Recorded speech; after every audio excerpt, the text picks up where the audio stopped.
Olá, bom dia a todos e todas e todes. Vocês me ouvem direitinho?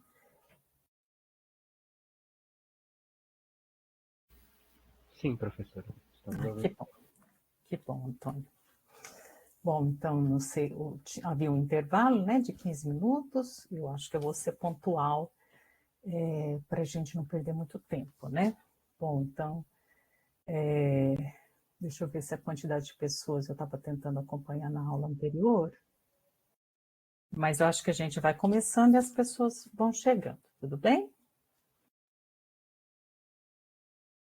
Bom, então eu vou me apresentar. Bom dia a todos, todas e todos. Meu nome é Keila, eu sou professora da Faculdade de Educação da UFG. Eu atuo na área de linguagem, nas disciplinas de língua portuguesa, literatura. Sou graduada em letras, tenho mestrado e doutorado na área de educação. Minhas pesquisas enquanto dissertação e tese foram voltadas à formação do leitor, às políticas públicas de distribuição de livros às escolas e a história de bibliotecas. Né? Feita essa breve apresentação, eu vou discorrer um pouco sobre a disciplina, né? Que se intitula Língua Portuguesa, a partir do caderno base, escrito por Érica Karine Ribeiro Queiroz, né? E mais algumas autoras, elas são em 5. Né? E também eu vou tentar estabelecer uma melhor compreensão do conteúdo na sua organização no ABA, tá? Antes, no entanto, eu quero lhes dizer que estamos felizes, né, com o início de uma nova turma e espero que este percurso formativo de vocês seja bastante rico, né, num momento como este, então, no entanto, de tempo restrito, nós temos menos de 2 horas, né, a pretensão é eu conhecer vocês no decorrer do percurso, né, seja por meio das atividades, seja por meio de diálogo estabelecido no ABA. Como tutora, quem vai nos acompanhar nessa disciplina será a Sara, né? A Sara é aluna de doutorado do programa de pós-graduação em biblioteconomia. Ela, inclusive, já está na sala. Bom, eu vou apresentar um pouquinho o plano, né? Não vou me alongar muito nessa apresentação, mas só para vocês terem uma visão geral da proposta. Deixa eu... Aqui. Não sei se vocês visualizam bem. Quer dizer, acho que não, né? Parece que está tudo tão pequeno. Tudo bem, Antônio? Dá para visualizar direitinho? Professora, dá Eu para tenho que identificar ampliar. sim os ícones. Dá para identificar. Ah, eu não tenho que fazer nada para ampliar, não, tá bom, né? Bom, há a possibilidade de dar um zoom na página, mas eu acredito que Deixa dessa eu... forma seja possível visualizar sim. É porque aí ele perde um pouquinho o eixo, né? Vou Sim, tentar assim. Tá bom assim? sim, a senhora vai apresentar a sala da disciplina, correto? Eu vou apresentar o plano de ensino primeiro. Vou falar Ah, um sim. pouquinho sobre o plano de ensino, né? Ele já está em tela, tudo bem? Ele Na está. verdade, professor, o que está em tela é a sala da disciplina no momento. Sério? Deixa eu mudar então, peraí, me desculpe. Deixa eu só tentar compartilhar a tela. Engraçado, para mim apareceu. Agora apareceu o plano da disciplina? Sim. Sim? Tá bom. Então vamos lá. Bom, a disciplina se intitula Língua Portuguesa, né? Tem como professor responsável eu, Keila Matilda de Mello, e a Sara como tutora. Ela tem uma carga horária de 30 horas, inicia-se hoje. A aula de revisão vai acontecer no dia 12/6, das 19 às 21. O encontro presencial é no dia 17/6. E também a questão do atendimento extra classe é por agendamento, né? Então, aqui o período da disciplina, as informações gerais acho que ela é comum a todos os planos, né? Então não vou me debruçar sobre isso. A ementa da disciplina, a análise e aplicação dos aspectos gramaticais, acentuação, pontuação, concordância e regência. Apesar de a ementa pontuar aspectos estruturais da língua, o caderno base, né, como vocês verão, ele é muito mais conceitual. Então, o objetivo geral da disciplina, né? Rever noções básicas da língua portuguesa a partir de conceitos, regras e definições que a sustentam, isso consta, inclusive, no caderno base, né? Objetivos específicos. Reconhecer algumas das discussões que, em âmbito teórico, subsidiam os estudos sobre língua portuguesa, tendo como conceito-chave linguagem, língua, fala e gramática, elucidar questões como variação linguística e modalidade de uso da língua oral e escrita, conceituar a leitura, entendendo-a como processo e conhecendo os fatores que interferem nessa prática, identificar noções de texto, textualidade e gêneros discursivos, compreendendo suas implicações na produção textual, e entender a leitura e a escrita como prática social. Na verdade, a disciplina ela é muito mais voltada para o entendimento, quer dizer, como um todo, de linguagem, né? As metodologias de ensino-aprendizagem serão aulas dialogadas, tendo como amparo textos em diferentes formatos, né? Vocês vão ver na exposição do Moodle, a exposição do conteúdo no Moodle, né? Então, a gente tem textos, mas também tem vídeos. Eu tentei colocar podcast, mas não deu certo. Então, nós vamos seguir o amparo com vídeos, né? E alguns recursos que nós vamos utilizar são questionários, tem também um relatório. Então, aqui, em termos metodológicos, depois vocês podem melhor se debruçar sobre o plano, né? O plano já consta lá no APA. Conteúdo programático, linguagem, língua, fala e gramática.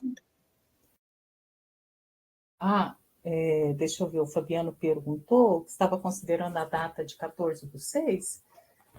Eu posso confirmar. Sara, será que você consegue confirmar para a gente?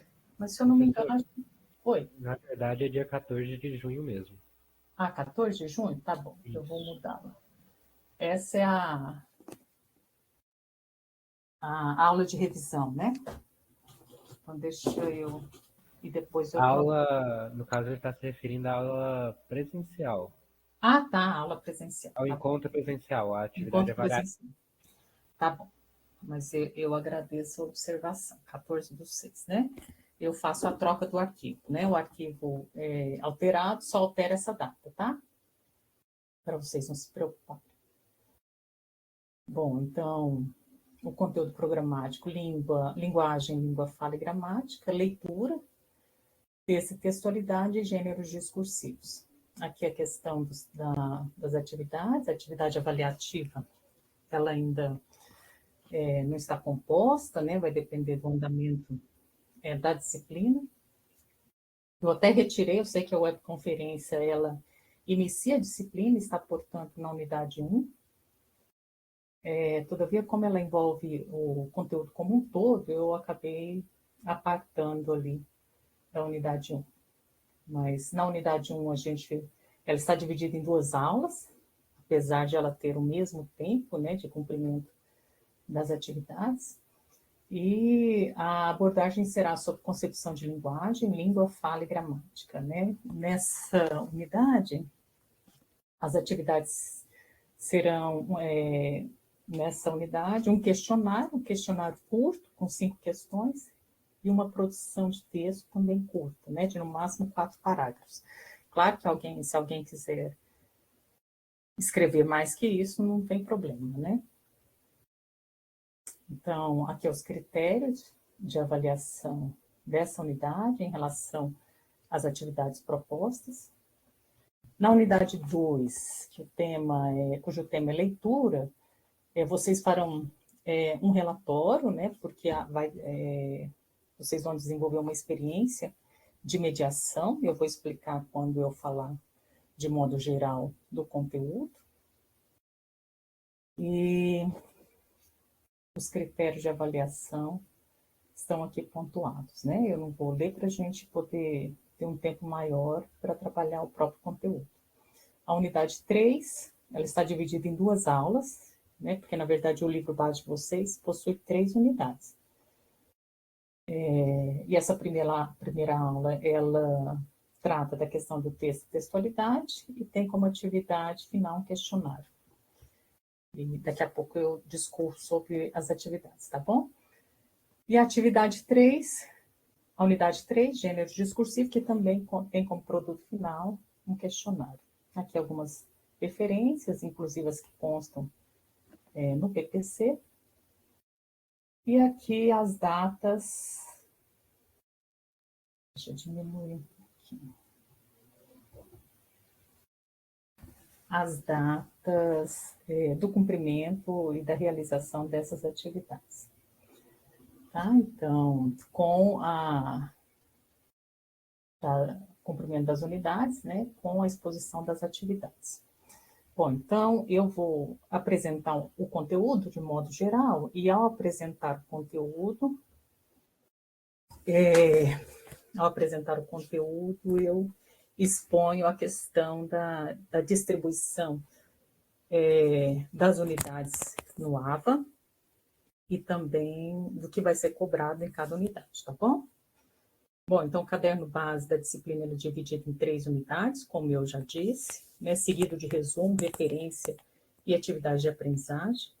Na introdução do caderno consta a necessidade de rever noções básicas da língua, né, resgatando conceitos e definições.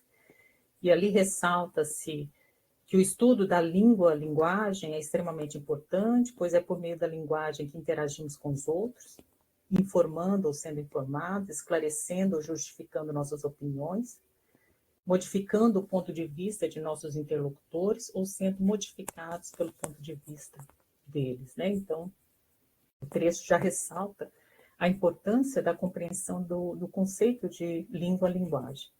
Alguns objetivos a serem atingidos são refletir sobre os fundamentos da língua, percebendo-a como processo dinâmico de interação social, elaborar textos adequados ao interlocutor e à situação comunicativa, e ser leitor crítico e reflexivo. Claro que isso a gente não alcança em uma disciplina, né? Isso é um processo formativo, né? Que demanda um tempo bastante estendido, né? Uma formação para toda a vida. A primeira unidade, ela se intitula Linguagem, Língua, Fala e Gramática, e apresenta 7 sessões. Não, eu não projetei. É porque eu vou apresentar, enquanto eu digo, porque na verdade eu escrevi um texto, mas eu vou projetar outras imagens, tá? Daqui a pouco. Vou tentar casar aqui para não ficar muito cansativo. Mas eu estou discorrendo a partir de uma visão geral do livro, né? Do conteúdo da própria disciplina. Então, a primeira unidade se intitula Linguagem, Língua, Fala e Gramática, e apresenta 7 sessões, além da introdução.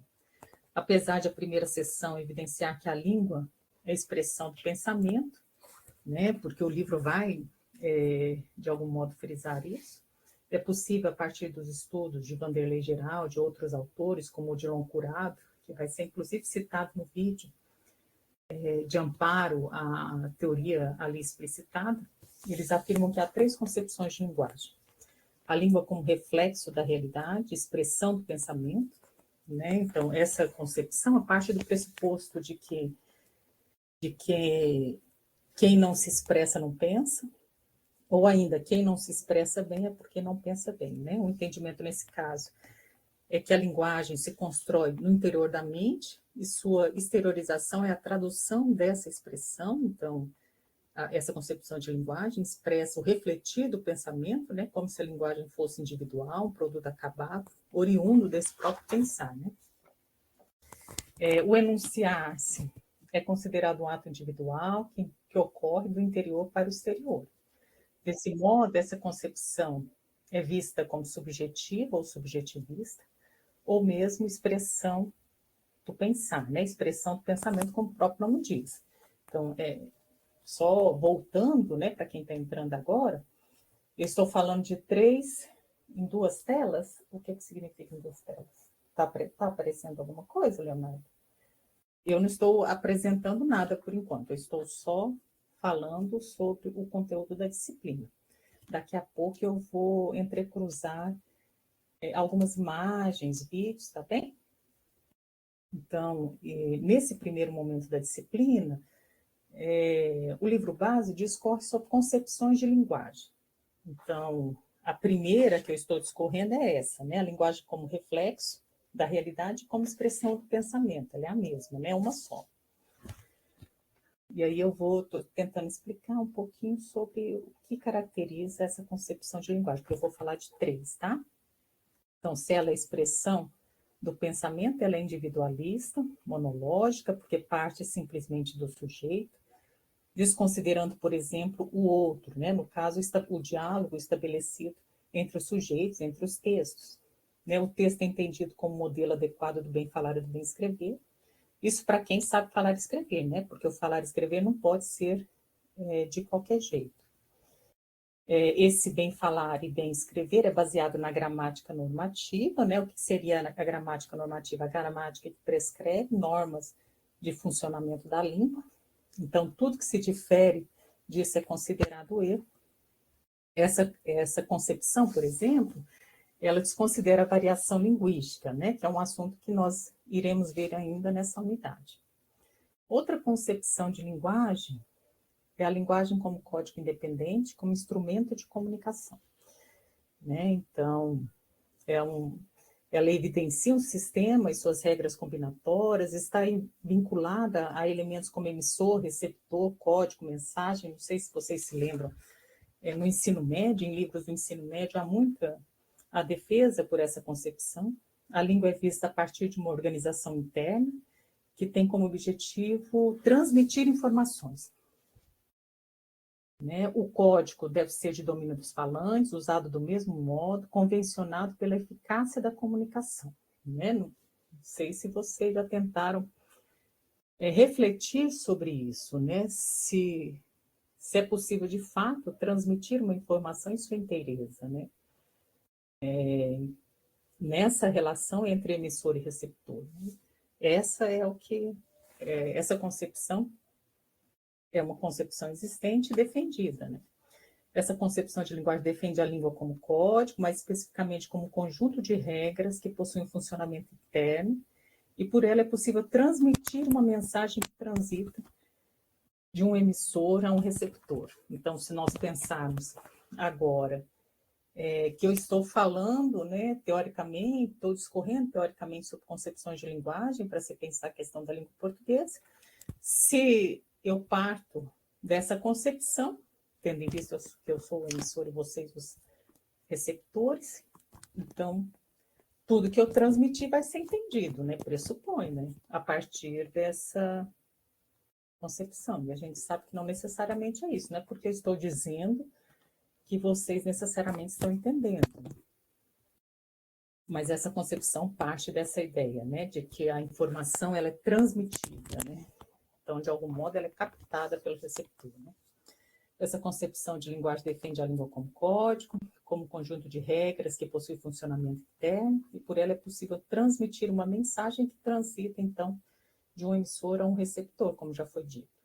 Aqui também se valoriza a norma padrão, e a leitura, nesse caso, é entendida como decodificação. A escrita como apreensão da estrutura textual, e se na anterior, né, na concepção de linguagem como expressão do pensamento, o eixo era entendimento, o eixo de entendimento da língua recaía sobre o autor, agora recai sobre o texto. A terceira concepção é a linguagem como interação, né, ação entre os sujeitos. Ela defende que pela língua o sujeito age sobre o outro e sobre ela também. Então, no movimento da própria língua, né, na relação que o sujeito estabelece com os outros, a própria língua também vai sendo modificada, né? Então, a língua não é estática, ela muda no decorrer dos tempos, né? Até porque ela é histórica.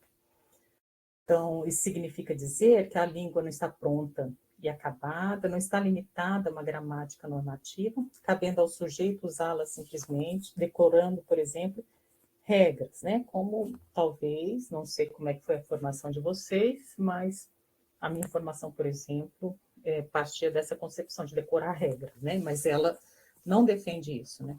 A língua, por essa teoria, é vista a partir de uma dimensão histórico-cultural, por isso é importante entender a evolução da língua, né?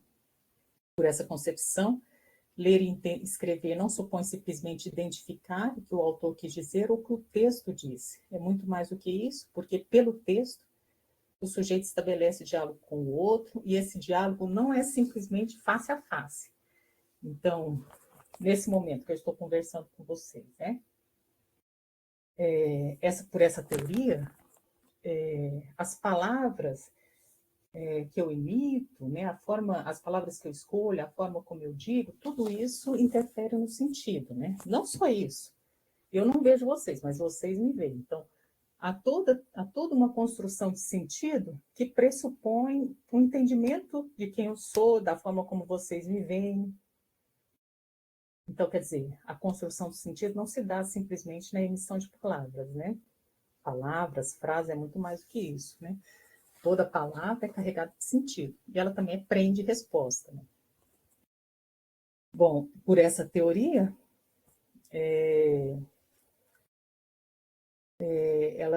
a concepção, o funcionamento, quer dizer, por essa teoria,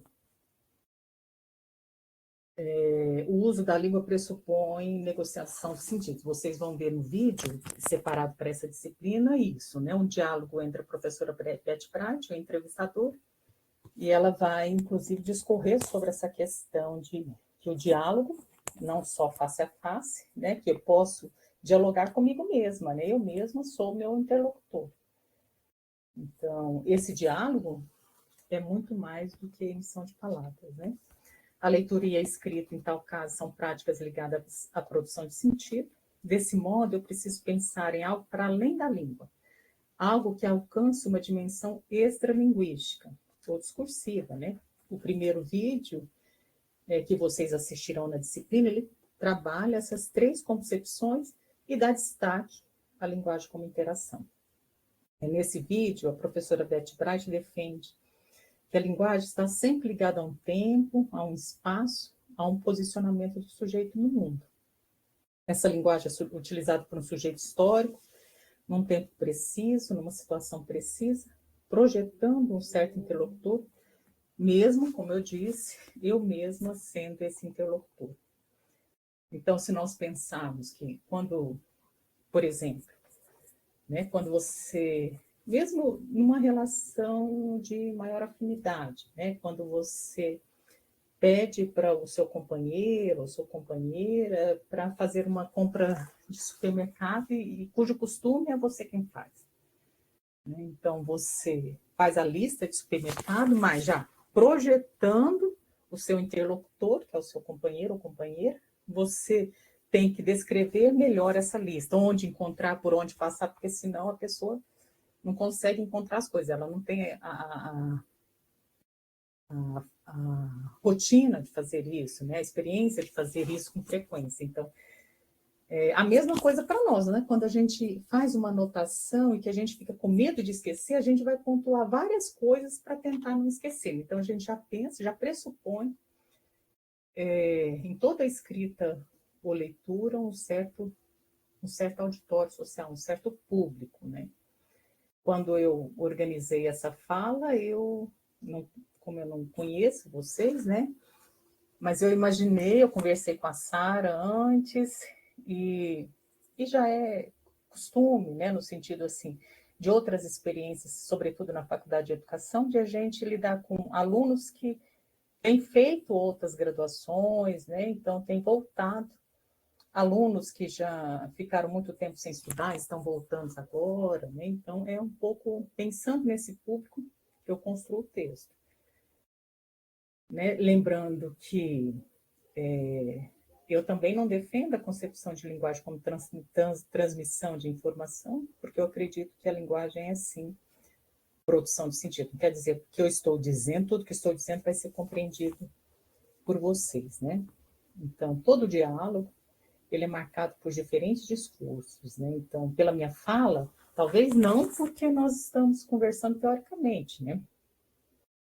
Mas numa conversa informal, por exemplo, em diálogo com o outro, você percebe a posição política partidária desse outro, você percebe, por exemplo, se ele é machista ou não, então, quer dizer, pelas palavras que ele emite, não porque ele diz simplesmente isso, né?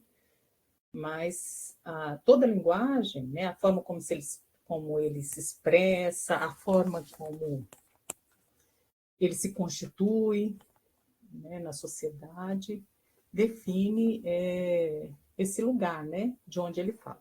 Um lugar que é marcado por discursos outros, né, não é simplesmente, por isso que eu digo, não é simplesmente a emissão de palavras.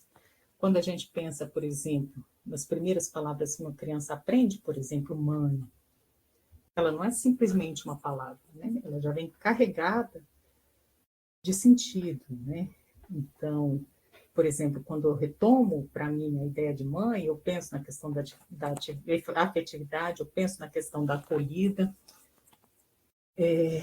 eu acabo reforçando esse ideal de ser mãe, né? Um papel difícil. Mas não necessariamente isso se faz efetivamente, né? De forma efetiva, né? Nem todo mundo tem a produção, o entendimento de mãe nesse sentido ideológico, de algum modo, né? Inclusive, às vezes o sentido de mãe para algumas pessoas tem até um teor pejorativo, né? Então, quer dizer, de que forma a língua expressa esse emaranhado, né, de cultura, de história, né?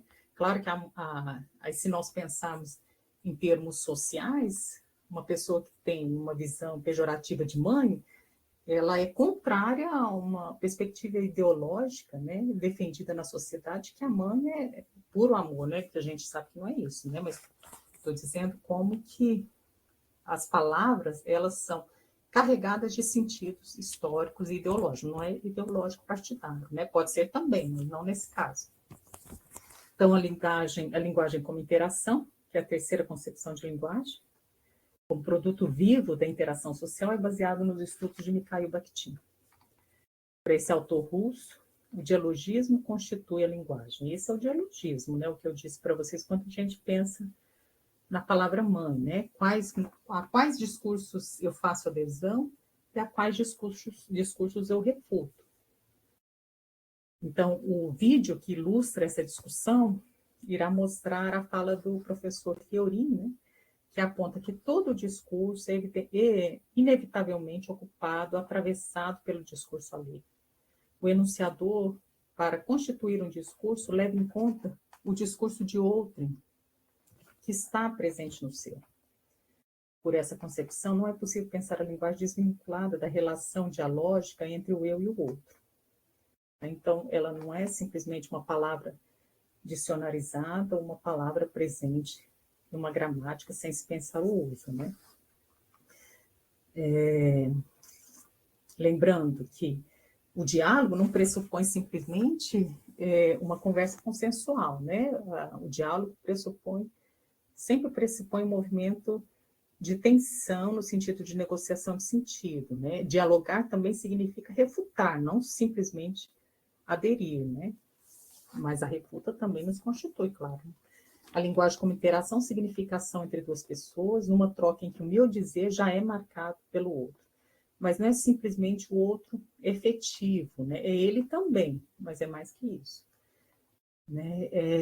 Já viram quando vocês, às vezes, vão conversar com uma pessoa que é uma pessoa sensível, né? Então, é sempre uma conversa melindrosa, né? Então, você escolhe as palavras para dizer a ela, já pressupondo a reação que ela vai ter, né? Claro que se você quiser irritá-la, você faz o contrário, né? Quer dizer, você faz nesse sentido, né? No sentido de produzir como resposta, né, a irritação, né? Então, quer dizer, toda relação com o outro é uma relação que já antevê, né, essa construção de sentido, que não necessariamente pode se dar, né? Às vezes você tem uma amiga difícil, né, mas você já está perdendo a paciência com ela e você já usa as palavras, o jeito de falar para provocá-la, né? Ou não, né? Então, quer dizer, a relação entre os sujeitos não é uma relação simplesmente de dizer, né? Bom, então, quando eu estabeleço o diálogo com o outro, o diálogo não ocorre simplesmente pela linguagem verbal. Esse outro diz sobre sua atuação no mundo, pelas defesas que ele faz, pela roupa que ele veste, pelo modo como ele se comporta. Então, quer dizer, isso muitas vezes sem conhecer a pessoa, né? Ao vislumbrá-la, por exemplo, você já consegue fazer algumas leituras sobre ela. Pode ser que são de fato verídicas, pode ser que não, né? Mas você já faz essa leitura do outro, né? Então, a olhar a forma como o outro se veste, você sabe que ele tem uma religião e não outra, ele segue certa crença ou não, isso pode ser pressuposto, claro, né? Ao conversar com ele, isso é muito claro no sentido, se nós pensarmos na questão política partidária, né? Então, o posicionamento do sujeito a partir das coisas que ele diz, da forma como ele defende, né? Certas garantias ou não, né? Então, quer dizer, de que forma o dizer do outro é um dizer que marca a atuação do sujeito no mundo. E aí, lembrando que esses discursos não são também, mas são também em relação ao uso da língua, né? Mas eles são sociais. Então, quando eu penso a idealização de mãe, não é uma idealização criada simplesmente por mim, ela é também fortalecida por mim, mas a linguagem é construída em sociedade, né? Então, como eu disse, quando a gente vislumbra o outro, né? Eu percebo nesse outro a influência de instituições várias, como religiosas, acadêmicas, familiares, né? A defesa ou recusa por certos preceitos morais. Né? Ao conhecer o outro, é possível pressupor sua perspectiva ideológica partidária, como já foi dito, né? Sua visão de mundo, que coaduna a tantas outras visões e preceitos. Né? Quando o eu se enuncia, o enunciado, então, já é marcado pelo outro, porque ele já traz essa memória discursiva. Isto ilustra uma relação entre discursos. Quais são suas crenças, quais são as minhas crenças, e como isso se entrelaça para a produção de sentido, né? Como disse a professora Beth Brad. Baseado nos estudos de Bakhtin, em todo enunciado, diferentes vozes sociais emergem, explicitando adesão ou refuto em relação a eles, evidenciando com isso mais do que dizeres. A posição do sujeito no mundo, marcado por um diálogo ininterrupto. Né? Vou ler um trechinho de Bakhtin. Ele vai dizer que cada enunciado deve ser visto, antes de tudo, como uma resposta aos enunciados precedentes de um determinado campo. Ele os rejeita, confirma, completa, baseia-se neles, subentende-os como conhecido, de certo modo os leva em conta. Porque o enunciado ocupa uma posição definida em uma dada esfera de comunicação, em uma dada questão, em um dado assunto. É impossível alguém definir sua posição sem correlacioná-la a outras posições. Por isso, cada enunciado é pleno de variadas atitudes responsivas a outros enunciados de dada esfera discursiva. Né? No vídeo que vocês irão assistir, há duas falas de duas professoras. A professora...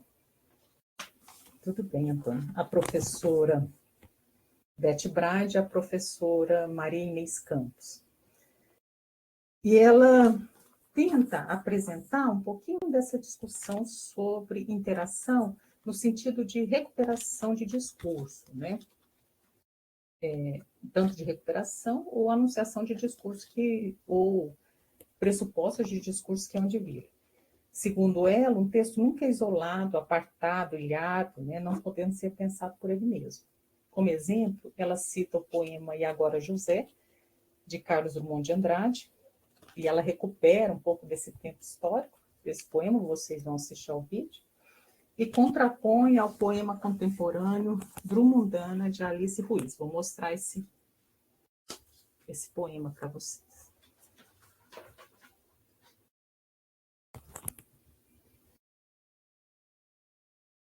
Vocês visualizam a tela? Deixa eu ver como que eu coloco aqui. Consegue visualizá-la? Sim. Então vamos lá. Ele é bem curtinho, tá? Drummondana, de Alice Ruiz. E agora, Maria?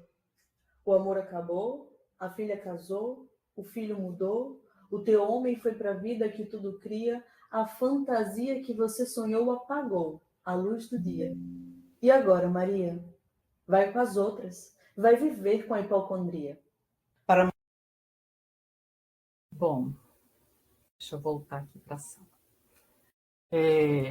Então, esse poema, né, da Alice Ruiz, ela recupera o texto do Carlos Drummond de Andrade, né? E agora, José, né? O próprio título, de algum modo, já aponta isso, né? Mas essa recuperação, ela é no sentido de pensar a questão da mulher, né, das muitas experiências de tantas Marias em relação ao amor, aos filhos, aos sonhos, né? Então, de que forma ela recupera um discurso anterior, né, que foi o poema de Carlos Drummond, e a forma como esse poema reflete o mundo e reflete os sujeitos nesse mundo, e agora o Drummondana, no sentido de pensar o papel da mulher na sociedade, sempre numa perspectiva coletiva, né? Não sei se vocês se lembram, há um tempo o Banco do Brasil começou a fazer propagandas, a gente até recebia, não sei se vocês são muito novinhos, mas eu sou de outras gerações, a gente recebia até lápis, né, material do Banco do Brasil, e as propagandas eram assim, o Banco da Maria, o Banco do José, né, nessa ideia de generalização em que é um banco de todos, né, das muitas Marias, dos muitos Josés, não porque, na verdade, o banco seria meu também, né, não porque eu não me chamo Maria, mas as muitas Marias pressupõem uma generalização em termos de gênero, né? É um banco para todos nós, né? O Banco do Brasil fazia essa propaganda no sentido de aproximação entre os sujeitos, que é um pouco o que o Drummond faz em Agora José, né? E a Drummondana faz em relação e Agora Maria, né? Nós somos as muitas Marias. Então, a professora ela vai tentar discutir um pouquinho de dialogismo nesse entrecruzamento de textos, mas não é só entrecruzamento de textos, é um entrecruzamento em que se pensa, por exemplo, o papel da mulher, no caso das muitas Marias, né, que somos nós. Bom, apesar dessa exposição, né, o caderno base de vocês frisa a concepção de linguagem como processo de comunicação. Outras partes da unidade 1 envolvem a discussão sobre variação linguística, níveis de linguagem oral e escrita. E sobre a variação linguística, as autoras afirmam que a língua não é homogênea, não há uniformidade nesse uso, há diferentes formas de se manifestar em relação à pronúncia, ao vocabulário, e dessas diferenças não há uma que se sobressai, né? Então não há uma variação linguística que seja melhor que a outra. Essas diferenças são chamadas, então, variações linguísticas, e todas elas são adequadas à realidade e ao contexto do grupo que as utiliza. No caderno base, algumas variações linguísticas são citadas. A variação geográfica, também conhecida por dialeto ou sotaque, né? Então, há o sotaque do mineiro, do nordestino, do goiano, se caracteriza principalmente pela forma como são pronunciadas as palavras.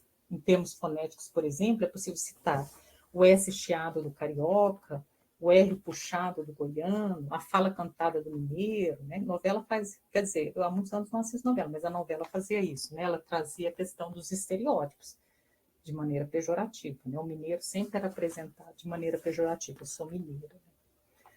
Regiões diferentes também usam termos diferentes para uma mesma coisa, né? A exemplo de mandioca, que é nomeado em outras regiões também por aipim, macaxeira, né? Há expressões típicas de certa região, então, pelo modo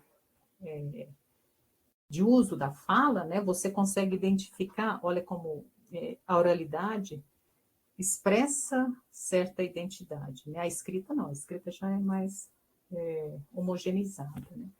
Mas há expressões típicas de certas regiões, como oxente, cabra-macho, trem, bate, né? Também o uso de diminutivos, né? Bonzinho, eu gosto muito de usar diminutivos. Sobre a variação geográfica, eu vou mostrar um vídeo rapidinho. Eu sei que houve produção mais atual, mas eu gosto dessa produção mais antiga, eu acho ela caracteriza melhor a questão da variação geográfica. É rapidinho, vou mostrar aqui para vocês, que é o trailer do Cine Hollywood. Não sei se vocês já assistiram esse filme, mas é só o trailer, tá?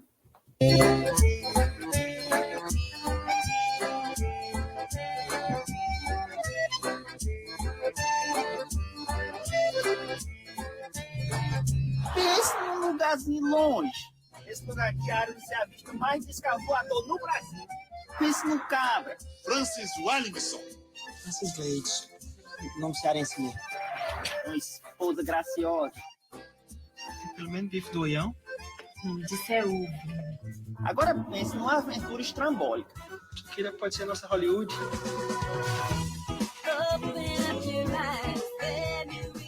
Agora pense no desafio do cabra que enfrenta sozinho a televisão sem arregar com nada. Eu tenho um pressentimento que essas TV monstrengas vão já chegar aqui também. Só tem no cinema aqui na cidade. No cinema, né? Tem filme de porrada. Quando acaba o filme, fica o cheiro de pé, de cão queimado, de couro queimado no meio do mundo. Isso aí só vai dar pra ti, Silêncio. Sai de mentira, mano! Mas o bicho é perverso mesmo. Dos mesmos produtores de outros filmes invocados. Vem aí uma aventura cinematográfica completamente internacional. É, meu pai, quantos idiomas tu fala? Assim, eu falo quantos idiomas for preciso pro filme. Olha o francês, com uma baitolagem medonha em francês. Por isso, por isso. Eita, cachaça boa da mulher. Essa prega rainha. Só tenho duas coisas pra dizer. Ei, Ai, meu pai, vocês estão quebrados. Agora lascou, foi tudo. Acelerar as luzes. Vai fazer uma diferença medonha mesmo. Segue ignorante. Isso é uma invasão. Alienígena, pai. Assistência. Na saia no palco, com medo de pegar a perna, resolvia. doutor, o problema dela é no zóio. Eu vou já chegar lá. Tem nervo? Quando a senhora chegar no zóio dela, dê bem devagarzinho com esse martelo. A vida inteira no segundo. Felicidade. Como ela explicou, tipo, explicou demais, né, velho? Muito explicou. Mari. Cine Hollywood. Rapaz, parece que acabou. Apareceu uns letreiros aí. Em breve. Eu venho pra esse filme. Eu venho pra esse filme. Se não fosse esse filme, eu não venho pra esse filme, não. Eu venho pra esse filme. Bom, esse vídeo expressa, né, ilustra um pouco da questão da variação geográfica, né, com termos, por exemplo, cabra macho, né, bife do olhão, né, para se referir ao ovo, tenha nervos, né, significa calma, enfim, né, quanto que diferentes regiões usam termos diferentes de outros, né, todos os termos são adequados ao contexto e adequados à realidade, ao contexto do grupo que as utilizam, né, então esse vídeo mostra um pouco a discussão sobre variação geográfica. Variação sociocultural, que também é citado no caderno base, né, tem a ver com a idade, a experiência de vida do leitor, o grau de maturidade que condiciona a atuação linguística, né, como exemplo, o uso de mulher ou mulher, nós foi, nós fomos, o uso de diminutivos em falas femininas, né, diferente de, às vezes, fala masculina, né, que usa o aumentativo, e aí, Fernandão, exemplo, né, expressão que são usadas por mulheres, né, grata, obrigada, e usadas por homem, né, no contraponto, grato, obrigado. As diferenças de dimensão social ocorrem também em função de as pessoas perceberem a classe ou o grupo social, pertencerem, né, a grupos sociais distintos, né, para tanto aos jargões profissionais ou gírias. Lembrando que se a língua é produção de sentido, né, a gíria não só expõe certos estereótipos, ela deixa eu ver o que a Ana disse. Peraí, só terminar o que eu estava dizendo, né? Mas, por exemplo, as gírias e os jargões, eles também são usados no sentido de entendimento limitado, né? Quer dizer, claro que ele vai pressupõe entendimento limitado, mas, por exemplo, proposital, né? Então, quer dizer, e também a gíria, o uso da gíria reforça estereótipos, né? Se nós pensarmos na veiculação de notícias, quando se quer construir a imagem, por exemplo, de um bandido, né? Então, as falas recortadas, apresentadas, geralmente são marcadas por gírias, né? Então, a construção de certo sujeito também se dá pela fala.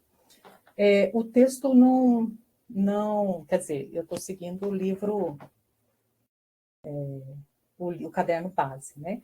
Ana, o caderno base não discorre muito, ele fala de maneira rápida, né, sobre a variação sociolinguística, ela não se assenta em mostrar teóricos específicos, né? Então, a visão geral da disciplina é uma visão mais rápida. Mas eu coloquei um vídeo, há 3 vídeos, agora mesmo eu vou comentar, 3 vídeos no AVA referente a esse assunto, né? E um deles é baseado na obra do Marcos Banner. Bom, agora a variação histórica.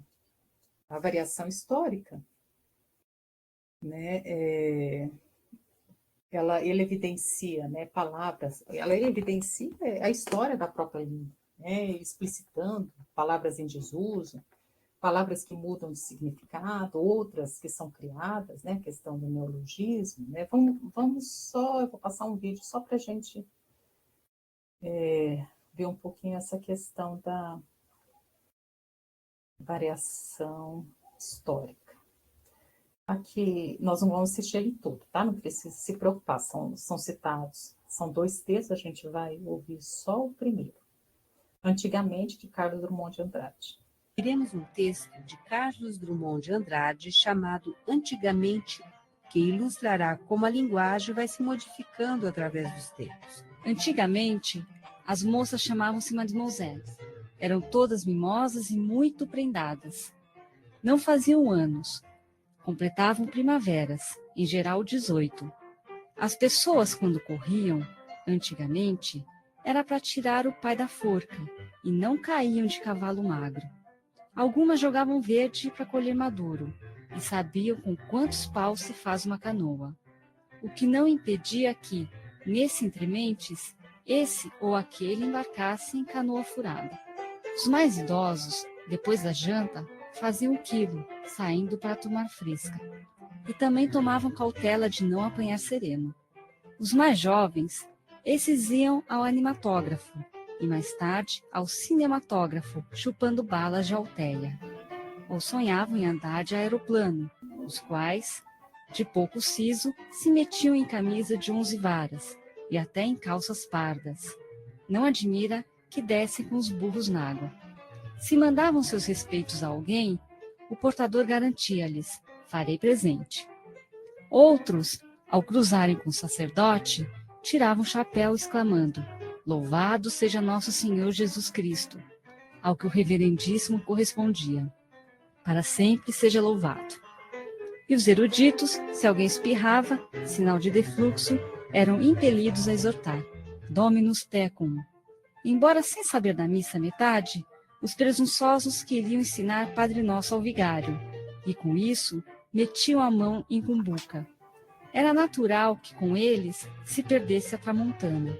A pessoa cheia de melindres ficava sentida com a desfeita que lhe faziam, quando, por exemplo, insinuavam que seu filho era artioso. Verdade seja que às vezes os meninos eram mesmo encapetados, chegavam a pitar escondido atrás da igreja. As meninas não, verdadeiros cromos, umas tetéias. Antigamente, certos tipos faziam negócios e ficavam a ver navios. Outros eram pegados com a boca na botija, contavam tudo tintim por tintim, iam comer o pão que o diabo amassou lá onde Judas perdeu as botas. Uns raros amarravam o cachorro com linguiça, e alguns ouviam cantar o galo, mas não sabiam onde. As famílias faziam sortimento na venda, tinham conta no carniceiro e arrematavam qualquer quitanda que passasse à porta, desde que o moleque do tabuleiro, quase sempre um cabrito, não tivesse catinga. Acolhiam com satisfação a visita do cometa, que andando por Seca e Meca, trazia novidades de baixo, ou seja, da costa do Rio de Janeiro. Ele vinha dar 2 dedos de prosa e deixar de presente ao dono da casa um canivete Roscoff. As donzelas punham carmim e chegava a sacada para vê-lo apiar do macho faceiro. Infelizmente, alguns eram mais do que velhacos, eram grandíssimos tratantes. Acontecia o indivíduo apanhar constipação, ficando perrengue, mandava o próprio chamar o doutor, e depois ir à botica para aviar a receita de cápsulas ou pílulas fedorentas. Doença nefasta era a tísica, feia era o gálico. Não havia fotógrafos, mas retratistas, e os cristãos não morriam, descansavam. Mas tudo isso era antigamente, isto é, outrora.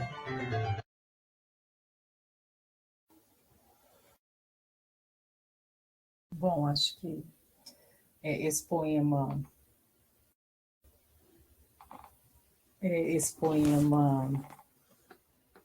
ele evidencia essa questão da variação histórica, né? Eu sou do tempo de que não se completava, as pessoas não se completavam anos, completavam primaveras, né? Vocês devem ser de outras gerações, gerações bem mais recentes.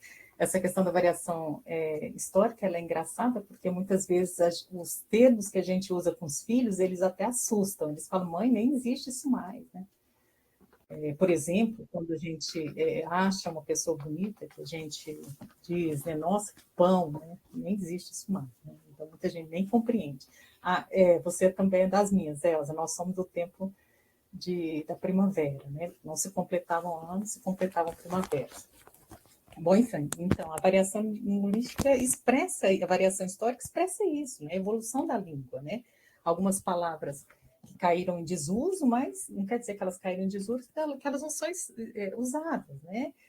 E, de algum modo, expressa esse conflito de gerações, né? Inclusive, o conflito de geração se dá, por exemplo, às vezes, na dificuldade que nós temos de entender, por exemplo, o diálogo que os jovens estabelecem nas redes sociais, né? A partir de várias abreviações, a gente nem consegue entender. Às vezes vai fiscalizar um filho, nem dá certo, porque não entende, né, o que ele diz. Bom, também nós temos as variações contextuais, né, próprias do contexto. Então, no ambiente familiar, o falante usará uma fala mais descontraída, no ambiente de trabalho mais técnica, em evento social mais formal. O professor Marcos Banni, né, da UNB, ele diz, né, palavrão ou palavra de baixo calão, vale em todos os lugares?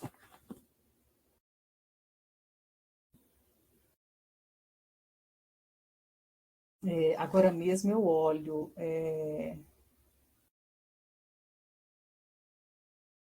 Ludmila, eu vou até fechar lá para a gente poder dialogar aqui primeiro, né? Porque senão a gente acaba que não dialoga.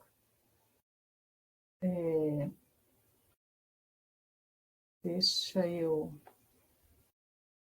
vou fechar o plano 1, mas eu vou olhar direitinho, tá? Para a gente poder melhor dialogar, né? Porque senão a gente não avança muito, né?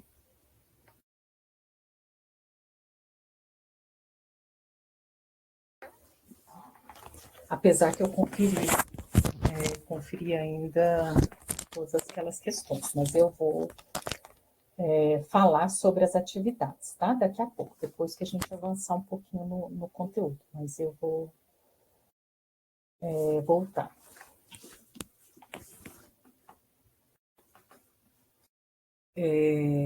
Aí ele pergunta, né, isso, né, o professor Marcos Banni, palavrão ou palavra de baixo calão cabe em qualquer lugar, em todos os lugares? Ele vai dizer, depende do sentido que eu quero provocar no outro, né? Às vezes eu quero impressionar, às vezes eu quero me mostrar do contra, né? Então, quer dizer, o sujeito não necessariamente usa a língua para adequação, mas também para contestação, né? Por isso não posso dizer que aquele modo de uso da língua foi errado, né? Pode não ter sido adequado, dependendo, é claro, da intenção de uso. Isso mostra que pensar o uso da língua exige mais do que explicitar partes distantes de teoria. Exige refletir sobre provocações, né? A escolha das palavras, das frases, de modo de dizer, revelam muito do sujeito se pensarmos as variações linguísticas, mas também explicita o modo de atuação do sujeito no mundo. A apostila de vocês ainda descreve os níveis de linguagem, mais formal e menos formal, que vai exigir pensar o contexto, a interlocução, vai exigir ainda conhecimento e manejo com a língua. Especificamente, o material cita o nível formal, em que se usa uma linguagem mais cuidadosa, observadora das normas da língua padrão. O nível familiar, que foge às formalidades e requintes gramaticais, e serve tanto a oralidade quanto a escrita, e o nível popular, isso consta no caderno de vocês, né? Que é uma variante informal, de fala mais descontraída, espontânea e subjetiva. Há também a discussão sobre linguagem oral e escrita, no caso, a diferença entre elas. Para essa unidade, no Moodle IP, foram separados 3 vídeos, que eu penso que a Ana Ludmila já até viu, né? Claro. Sobre língua, gramática, oralidade escrita, e outros 2 sobre preconceito linguístico. O primeiro vídeo disso, porque são 2 aulas. A primeira aula é o vídeo sobre linguagem e ideologismo. Já na segunda aula, que envolve uma semana, né? Todas essas 2 aulas são pertencentes à unidade 1. Então, tem 4 vídeos, na verdade, a unidade 1. O primeiro vídeo sobre linguagem e ideologismo, que é o que a Ana Ludmila estava perguntando, né? Por essa atividade de linguagem e ideologismo, vocês vão responder um questionário sobre concepções de linguagem. Esse questionário tem 5 questões. Né? Deixa eu ver se eu coloquei aqui. 5 questões e 3 tentativas. Né? Valerá a maior nota obtida. Né? Então, irá ser considerada a maior nota obtida em 3 tentativas. A segunda aula, que é sobre variedade linguística, linguagem oral e escrita, apresenta 3 vídeos. Um vídeo do professor Ataliba de Castilho, em que ele vai dizer que não há como discriminar as pessoas pelo uso que elas fazem da língua, né? E que ele diz da importância de respeitar a variabilidade da língua e tornar o falante um bilíngue de sua própria língua. Né? Então, ele vai discorrer um pouquinho sobre língua falada e língua escrita. E o segundo, de uma professora da Unifesp, Elizabeth Cardoso, ele é um pouquinho mais extenso, claro que se não der para assistir tudo, não tem problema, né? Mas ele fala dos preconceitos linguísticos, dos mitos relacionados ao preconceito linguístico, aos preconceitos linguísticos, baseado na obra de Marcos Banho. E o terceiro vídeo é um vídeo do Emicida, que também discorre sobre preconceito linguístico. Então, para avaliação dessa unidade 1, marcada por 2 aulas, né, aula 1 e aula 2, serão realizadas 2 pequenas atividades. Um questionário sobre concepção de linguagem, eu vou rever, Ana Ludmila, as questões, novamente, formado por 5 questões, e a escrita de um pequeno texto de até 4 parágrafos, mas vocês podem escrever mais, né? Eu limitei, mas não necessariamente. Em que, nessa segunda atividade, vocês vão escolher um dos vídeos, se é sobre linguagem oral escrita, do Ataliba de Castilho, ou de preconceito linguístico baseado na obra do Marcos Banho, ou então na fala do Emicida, e vão escrever sobre isso a partir do conteúdo da disciplina. Então, essa é a atividade, são 2 atividades para a unidade 1, que abrange um período que começa hoje, do 17/5 a 23/5, e a nota final vai ser a média dessas 2 atividades, tá? A unidade 2, ela discorre sobre leitura, sobre processos de leitura, sobre fatores que interferem no ato de ler. Ali há a definição de ler como processo de construir significados a partir de um texto, né? Então, as autoras também dirão que os fatores de leitura implicam em considerar os conhecimentos prévios dos leitores, divididos em conhecimento linguístico, que é o aprendizado natural da língua, conhecimento textual, entendido, é o entendimento que se tem da estrutura composicional e do funcionamento do texto, e conhecimento de mundo relacionado ao conhecimento que adquirimos formalmente ou informalmente, né? A leitura é vista como processo de produção de sentidos, né? Num texto é possível inferir informações não ditas, prever o que pode ocorrer ou o que está por vir. Alguns dos fatores que interferem na leitura são estabelecer um objetivo claro para aquela leitura, após a primeira leitura, ler e sublinhar um texto, elas indicam no caderno base, né? Tomar nota, identificar a estrutura do texto para compreender seu funcionamento, e dentre outros fatores. A unidade apresenta uma estratégia de leitura em relação ao antes, o durante e o depois do ato de ler, né? Há uma figura rica nessa parte, né? Mas eu irei dizer só de maneira geral, né? Que mostra 9 formas de estimular a leitura. No caso, 9 formas indicadas pelo Ziraldo, né? Na formação do leitor, tendo em vista os filhos. Vou citar só algumas. Ele vai dizer, né? Dê livros às crianças, livros, gibis, material impresso, né? Revistas de presente, leia sempre. Deixe livros ao alcance das crianças ou dos leitores, né? Livros ou material impresso. No caso, possibilitar acesso. Né? Reserve um horário para leitura. Leve os leitores para explorar diferentes espaços, como bibliotecas, livrarias. Né? Eu vou citar aqui também sebo, né? Goiânia tem muitos sebos. Há um trecho também muito significativo nessa parte que retoma o conceito de linguagem ao discorrer sobre leitura. Né? Então, mesmo discorrendo sobre leitura, o que se evidencia aí é uma concepção de linguagem. Né? O trecho é de Magda Soares e diz: leitura não é um ato solitário, é uma interação verbal entre indivíduos e indivíduos socialmente determinados. O leitor, seu universo, seu lugar na estrutura social, suas relações com o mundo e com os outros. O autor, seu universo, seu lugar na estrutura social, suas relações com o mundo e com os outros. A leitura é prática social e ocorre pela relação entre leitor, autor, testemunha. E aí, lembrando que a leitura, gente, é mais, novamente, né? Aí há aí um entendimento de linguagem, é mais do que uma comprovação do ler a partir da decodificação de códigos, né, de signos linguísticos, né? Então, eu também leio as pessoas, nós não falamos isso, né? Você lê a pessoa pela roupa que ela veste, pela forma como ela se manifesta, né? A gente também lê a exclusão, o aluno em sala de aula consegue perceber-se excluído quando a professora olha para todo mundo e não olha para ele, né? Então, quer dizer, a leitura, ela não se limita à questão da linguagem verbal, né? Há uma dimensão extralinguística que aí se evidencia. Nessa unidade, que é a unidade 2, vocês irão assistir a um vídeo da Ana Carolina Carvalho, elaborado em parceria entre a Companhia das Letras e o Instituto Avisa Lá.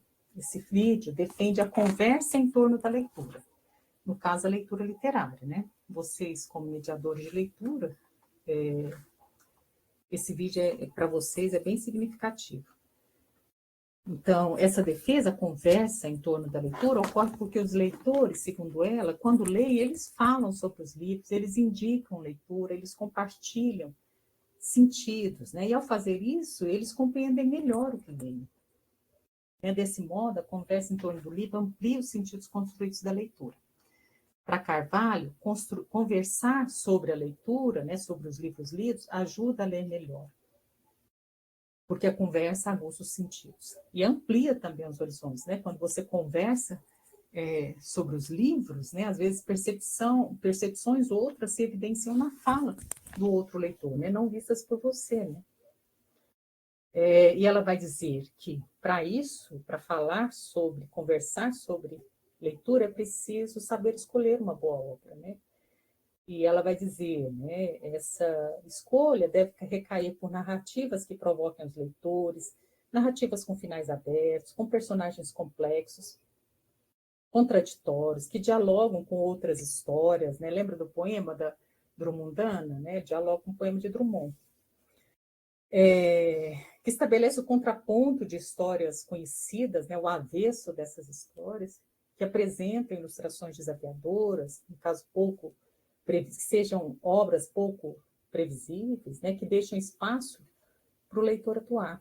As perguntas feitas sobre os livros devem possibilitar troca de opiniões, no caso, melhor escolher perguntas abertas, né, perguntas que permitem respostas diferentes. Né? Então, quando você for escolher perguntas para conversar sobre a leitura, né, se você escolher uma pergunta cuja resposta é única, então ela não é uma pergunta boa, né? A própria Ana Carolina vai dizer isso. Deve haver também um planejamento para que esse diálogo ocorra, No caso, a definição de um lugar apropriado, o estabelecimento de uma rotina de leitura. Carvalho lembra ainda que o mediador é um leitor, é considerado o leitor mais experiente e atua como modelo, né? Ele pode dizer sobre as impressões que teve, deve dizer sobre as impressões que teve em relação à leitura feita, destacar trechos, né? Apontar vinculações do texto lido com outras obras, mas ele não pode, ao fazer isso, silenciar leitores, né? Então, ele precisa tomar cuidado para que a impressão desse leitor modelo não seja única. Necessário levar em conta também o público leitor, suas experiências de leitura, que eles gostam, quais livros preferem. O registro desse momento também é importante como revisitação de rota, né? E o momento de diálogo com o livro deve ser sempre de surpresa, no sentido aberto ao imprevisível, né? Se você já constrói todo um cenário cujo resultado você já sabe, na verdade, esse livro não contribui muito para o diálogo sobre leitura. Então, tudo isso está no vídeo que vocês vão assistir. E por que esse vídeo, né? Então, nessa parte, vocês vão ser inscritos num projeto que eu coordeno, um projeto de extensão que se chama Mediadores de Leitura em Espaços Formais e Informais. E a atividade a ser realizada nessa unidade se vinculará a esse projeto. Uma vez terminada a disciplina, vocês obterão a nota, né, da disciplina, mas também o certificado de participação nesse projeto de extensão, né, que vale para vocês depois como atividade complementar. Depois vocês confirmam isso na coordenação. Mas, enfim, é uma participação, é uma realização, a realização de uma atividade na disciplina vai permitir também que vocês participem de um projeto de extensão. A atividade dessa unidade será, após ler o material do caderno base, assistir esse vídeo, né, que dá dicas sobre como escolher a obra, como pensar nas perguntas em torno da conversa sobre o livro, vocês vão escolher um leitor e compartilhar a leitura de um livro com ele, né, seguindo, de algum modo, os preceitos de Carvalho. Então, essa atividade eu a nomeei como Adote um Leitor, né? Então, no prazo de uma semana, vocês vão... Esse leitor pode ser uma criança, pode ser um jovem, pode ser um adulto. E essa experiência resultará num pequeno relatório, cujo modelo já está no Moodle, né? E essa experiência de compartilhamento, eu espero, né, que essa experiência de compartilhamento de leitura persista, né, para outras obras, outros leitores. Então, nessa segunda atividade, vocês vão ter uma experiência de mediação de leitura e a atividade é o relato dessa experiência, tudo bem? A partir de um modelo de relatório que vai estar no CIGA. Todas as partes do relatório devem ser preenchidas? Devem sim. Deixa eu mostrar o relatório, o modelo de relatório, que aí depende, se vocês tiverem dúvida, vocês podem perguntar. Então, eu intitulei essa atividade como Adote um Leitor, mas vocês vão colocar o título que vocês quiserem, tá? Vou aqui mostrar para vocês. Se vocês tiverem dúvida, vocês podem ir perguntando enquanto eu projeto aqui.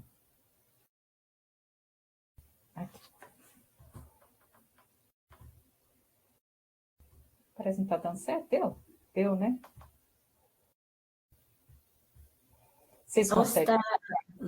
Não está projetando. E agora? Projetou? Agora sim. Tá. Vocês conseguem visualizar? Quer que aumente um pouquinho? Tá bom assim?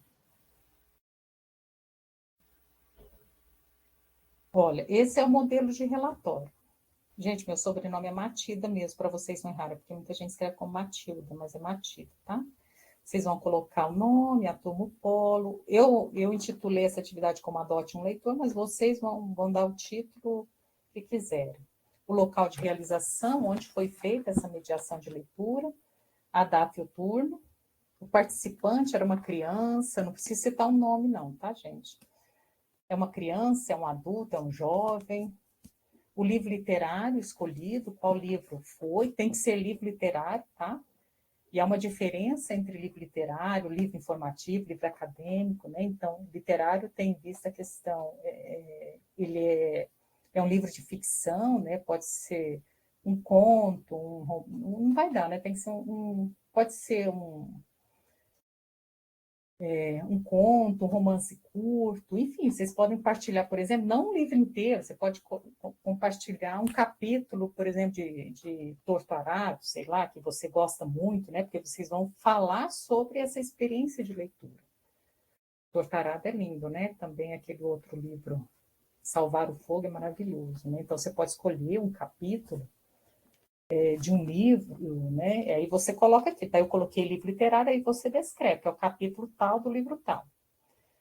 A síntese da obra, ou a síntese do capítulo, eu vou até colocar essa questão aqui. Você vai dizer os critérios de escolha, quais critérios que você se baseou para escolher essa obra ou esse capítulo e não outro. Às vezes é porque a escrita é muito bonita, às vezes é porque Salvar o Fogo, ele tem uma discussão humana profunda, né? A gente nem consegue... Eu, pelo menos, tive que ler Salvar o Fogo, assim, tive que esperar um tempo para continuar a leitura. Eu achei o texto muito sofrido, né? Então, essa experiência humana, ela ressoa na gente por vários dias, né? Isso é doído, mas nos ajuda a nos tornar um ser humano melhor, né? A literatura faz isso. Então, critérios de escolha da obra, e o vídeo da Ana Carolina Carvalho vai lhes ajudar nisso. Aí vocês vão relatar a experiência de leitura, como é que foi essa troca, o que vocês conversaram, foi bacana, não foi, né? Se puder trazer trechinhos, né, do que foi dito, trechinhos do que foi destacado, né, partes que foram destacadas. Então, aqui você clica, né, e ele amplia, claro, a quantidade de espaço. E os desafios e aprendizado nessa relação com o leitor no âmbito da mediação da leitura. Tá? Tudo bem aqui? Então, o relatório é curto e ele é parte, quer dizer, é atividade da segunda unidade, que discute leitura. Alguma dúvida sobre isso? Professora Keila, a Ana Ludmila perguntou se é literatura brasileira. Pode ser, não, pode ser qualquer literatura, né? Nacional, internacional, enfim, né? Depois que vocês assistirem o vídeo da Ana Carolina, ela diz isso, você precisa pensar também no leitor, né? O que ele poderia gostar ou não, não adianta você escolher uma literatura um pouco mais densa, complexa, para um leitor jovem, né? Às vezes, também, por exemplo, escolher uma leitura de compreensão densa, você vai escolher um capítulo, mas às vezes, para entender aquele capítulo, eu precisaria ler os anteriores, então você vai ter que tomar esse cuidado, né? Ou então eu quero ler um conto, né? Eu deixei para vocês como texto de apoio alguns contos.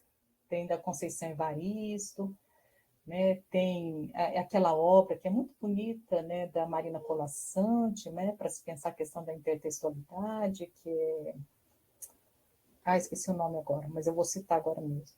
Então, quer dizer, vocês vão escolher a obra, vocês podem pensar numa obra que tem uma ilustração bacana para se pensar o jovem, né? Enfim, vocês é que vão escolher a obra e vocês é que vão escolher o leitor e vocês vão preencher o relatório. Todas as partes do relatório precisam preencher, todas as partes precisam ser preenchidas, né? Às vezes a experiência não dá certo, foi um horror, né? Quando a pessoa não se interessou, achou o livro chato, não tem problema, vocês vão relatar essa experiência.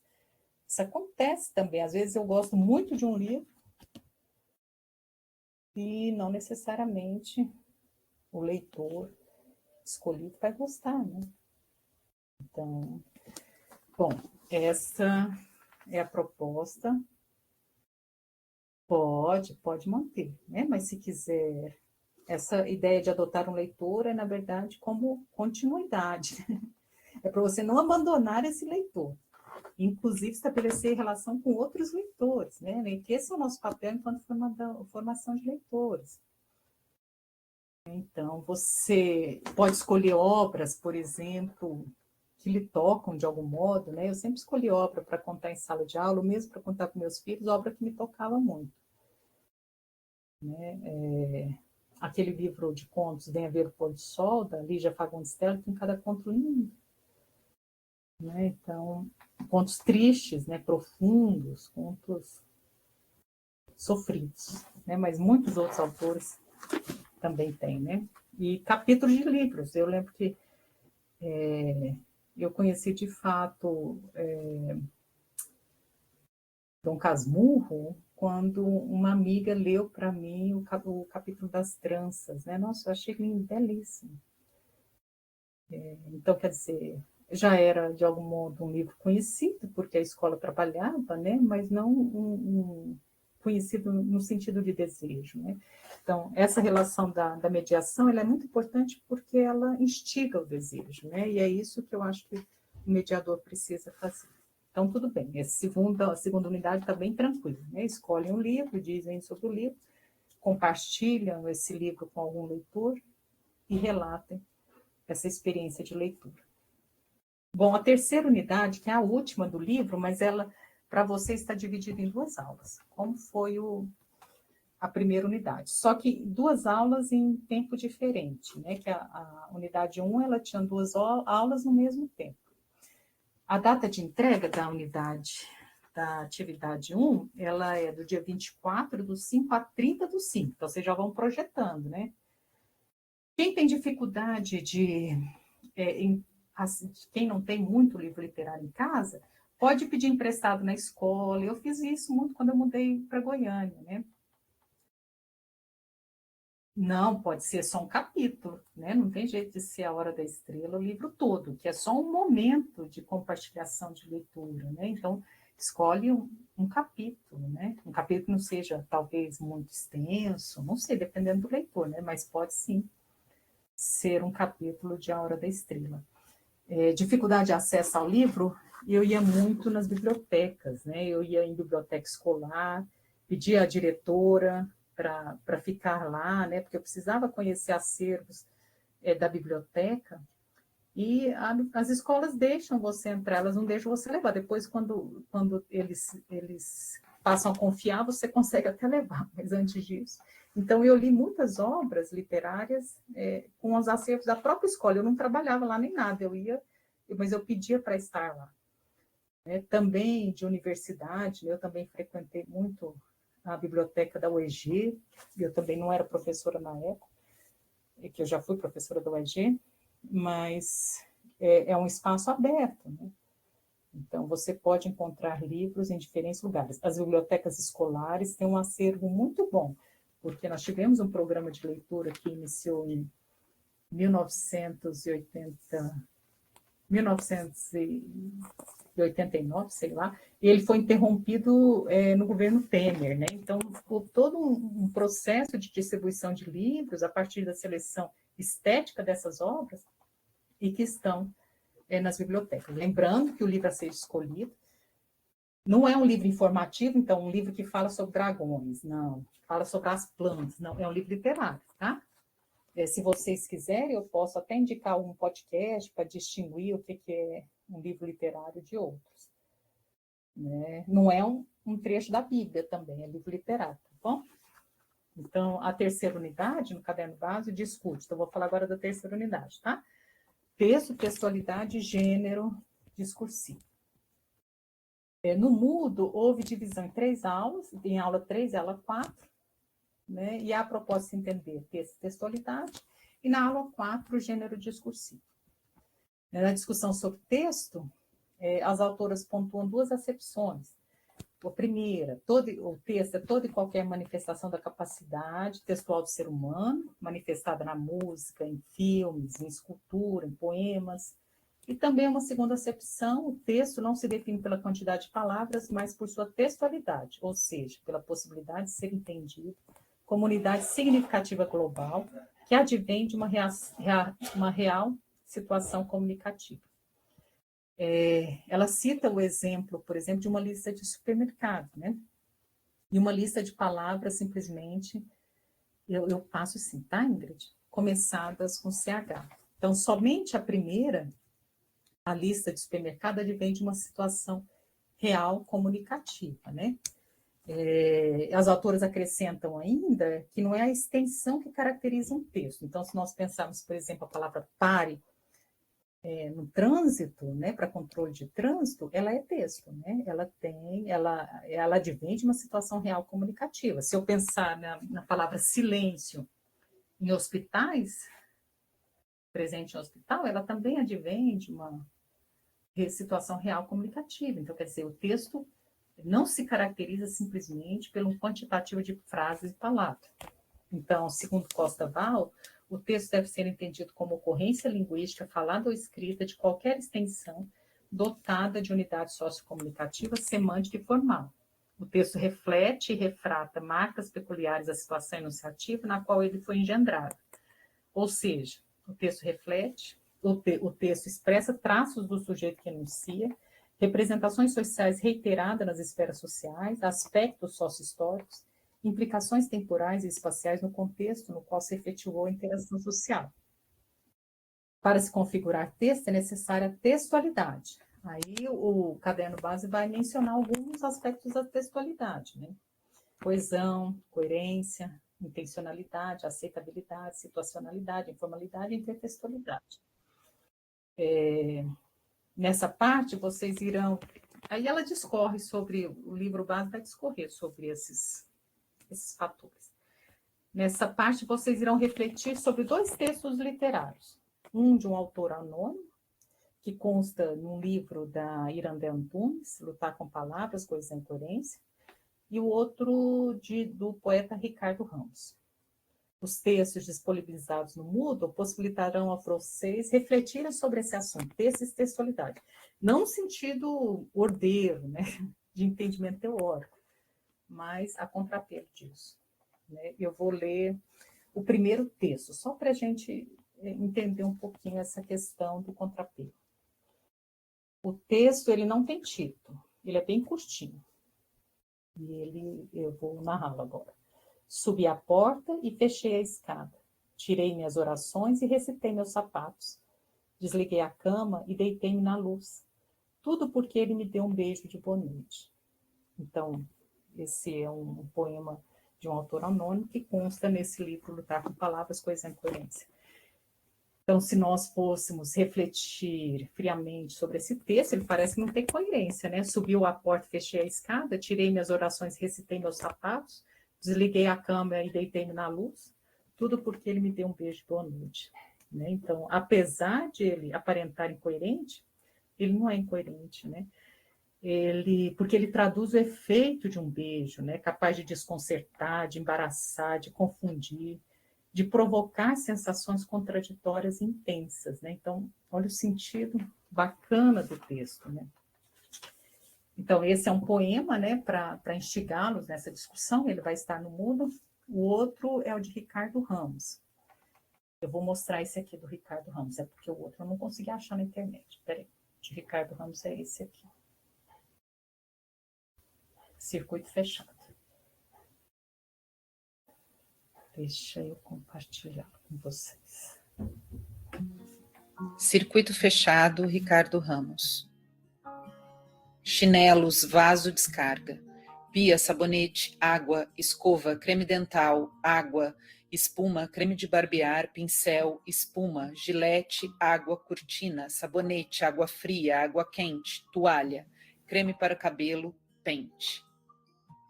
Cueca, camisa, abotoaduras, calça, meias, sapatos, gravata, paletó, carteira, níqueis, documentos, caneta, chaves, lenço, relógio, maço de cigarros, caixa de fósforo, jornal. Mesa, cadeiras, xícara e pires, prato, bule, talheres, guardanapos.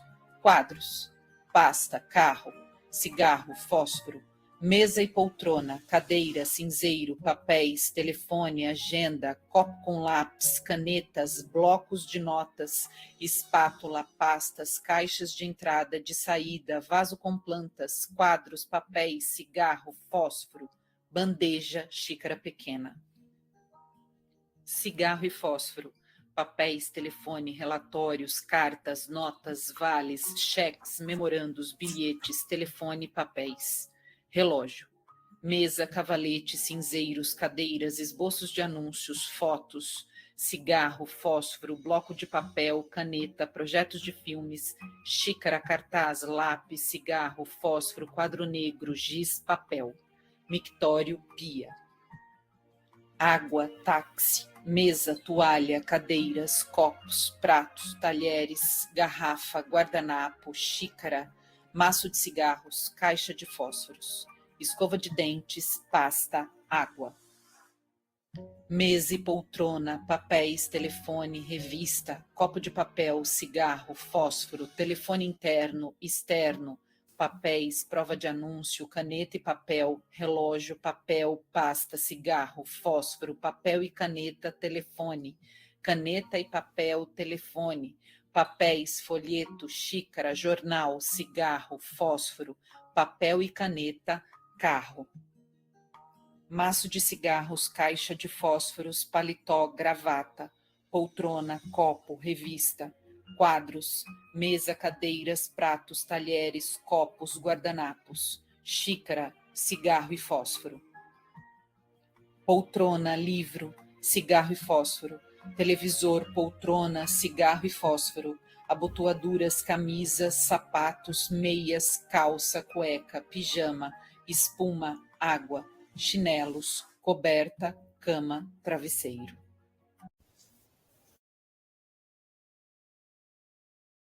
Eita, gente, deixa eu fechar aqui, desculpa.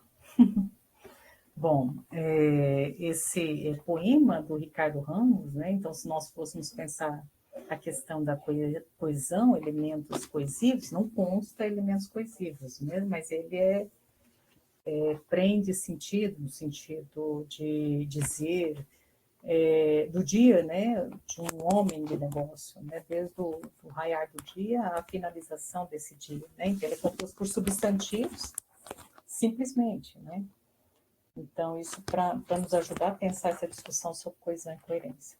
Então, quer dizer, não há ali simplesmente palavras e frases, mas há nos dois exemplos, né, a organização de um texto que produz sentido, né?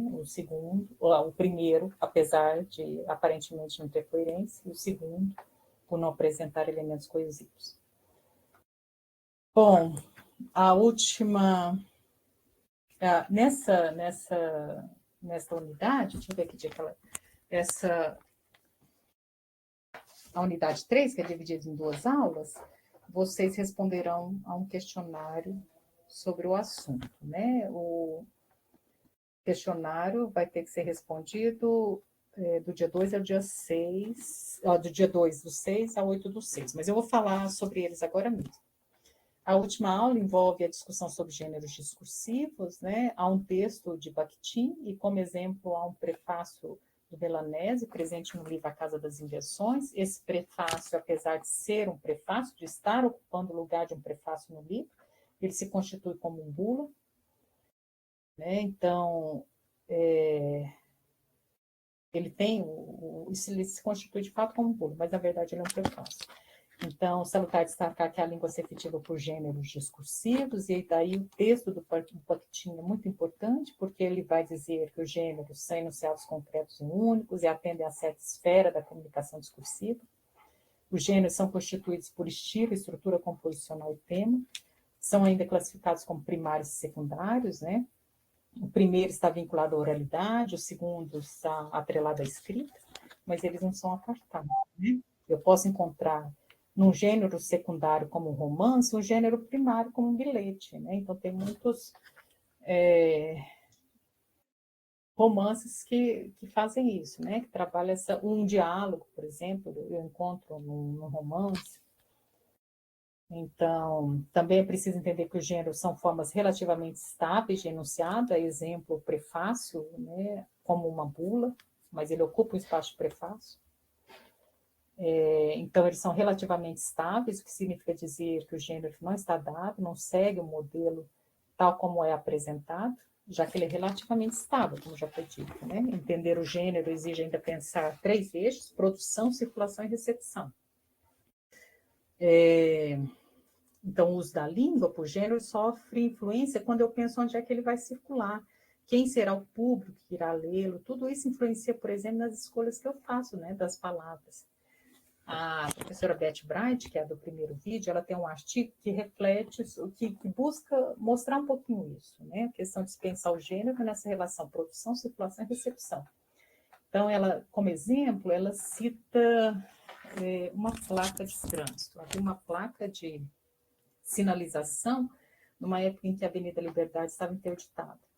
E a placa de sinalização, de fato, ela cumpria a sua função, né, de avisar que a Avenida Liberdade interditada, né, em função de reforma. E o poeta José Paulo Paes, ele tira uma foto dessa placa, que ocupava o lugar contextual preciso, né, para impedir o trânsito, e coloca essa foto da placa, Liberdade interditada, num livro de poema. E o que está escrito, porque a Liberdade interditada, a avenida estava bem pequenininha assim, mas a placa dizia Liberdade interditada.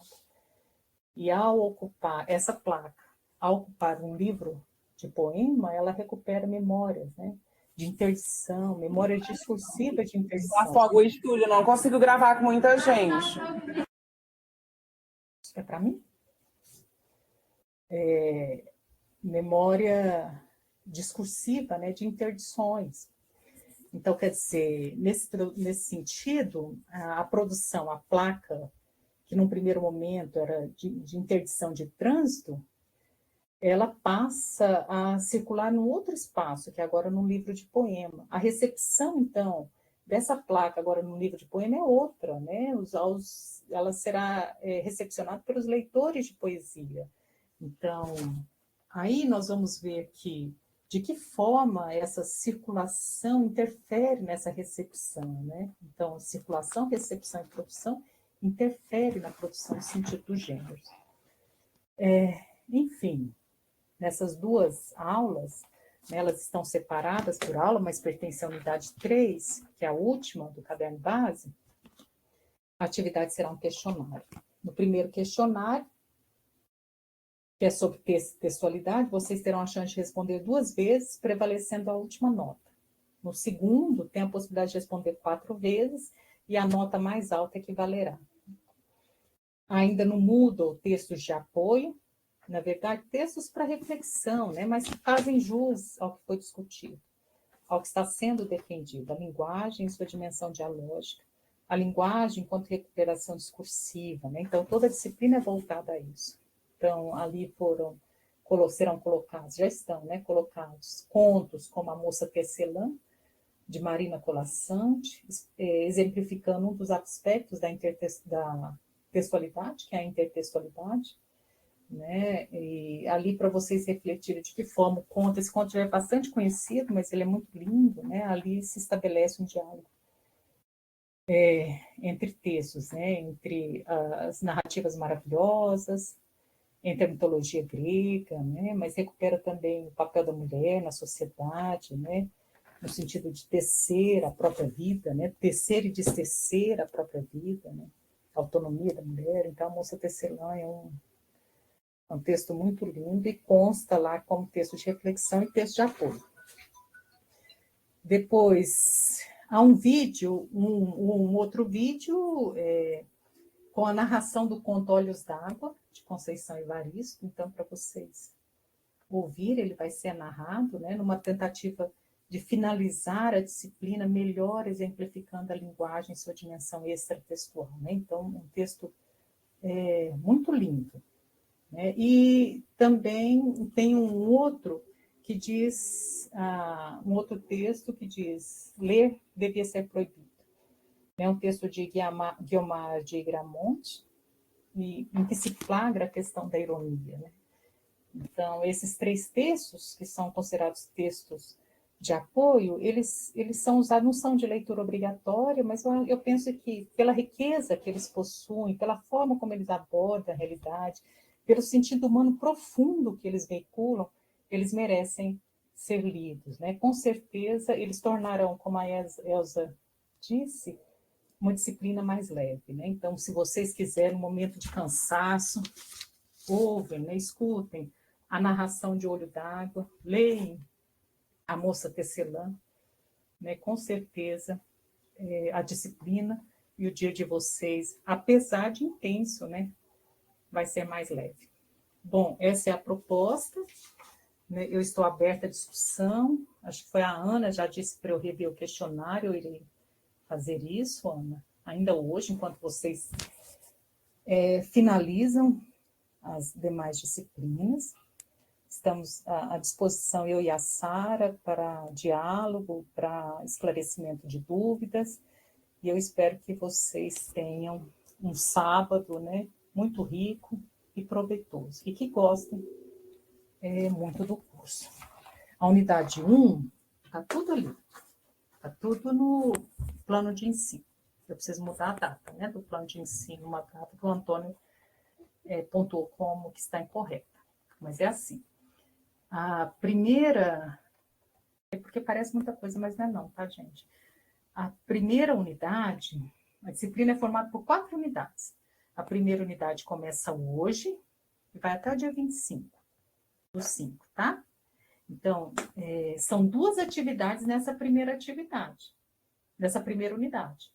2 atividades, que uma eu vou abrir de novo só para eu mostrar, só que aí vocês não respondam o questionário agora não, porque senão eu vou precisar verificá-lo, já que a Ana pontuou que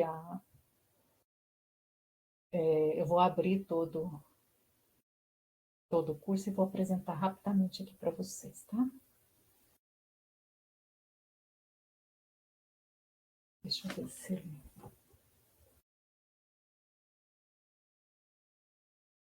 Espera aí, deixa eu só abrir.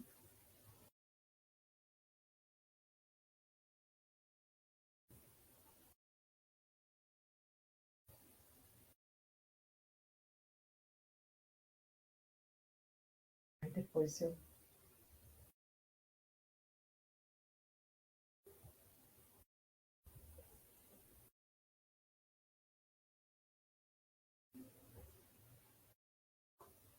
Parece que eu tô mexendo, tá piorando, gente.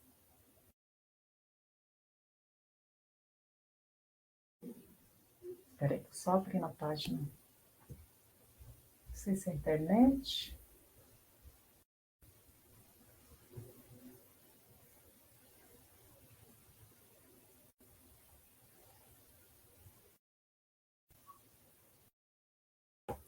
Deixa eu entrar de novo, acho que caiu.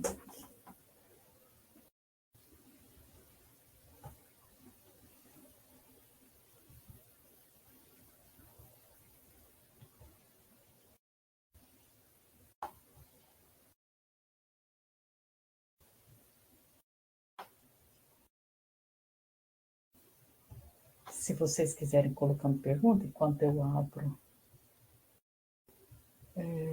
todas as unidades, só para passar rapidamente para vocês verem,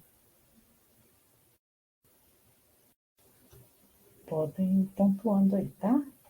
A Sara vai acompanhando vocês.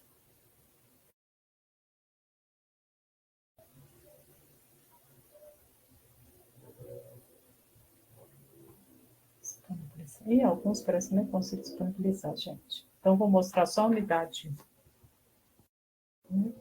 Ai.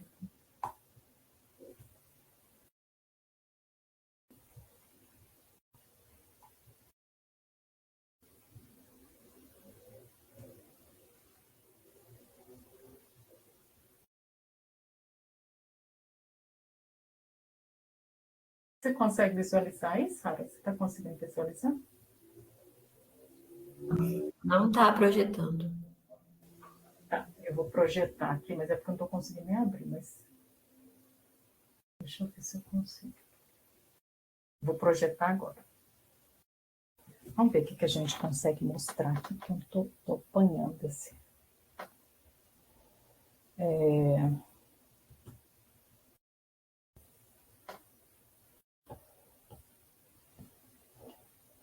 Vocês visualizam? Parece que está pequenininho, gente.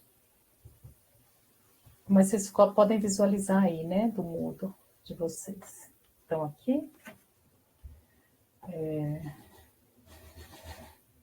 Essa primeira página, não sei por que ela não está aparecendo, mas vamos lá na unidade 1. Tem a parte inicial, vocês conseguem ver aí? Para mim não está aparecendo. Mas concepção de linguagem de dialogismo. Aqui. Aqui, concepção de linguagem de dialogismo.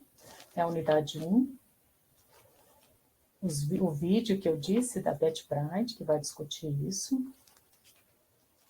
Depois, então, essa unidade 1 ela é formada por essas duas aulas, a aula 1 e a aula 2. Ele tem o mesmo tempo de cumprimento da atividade.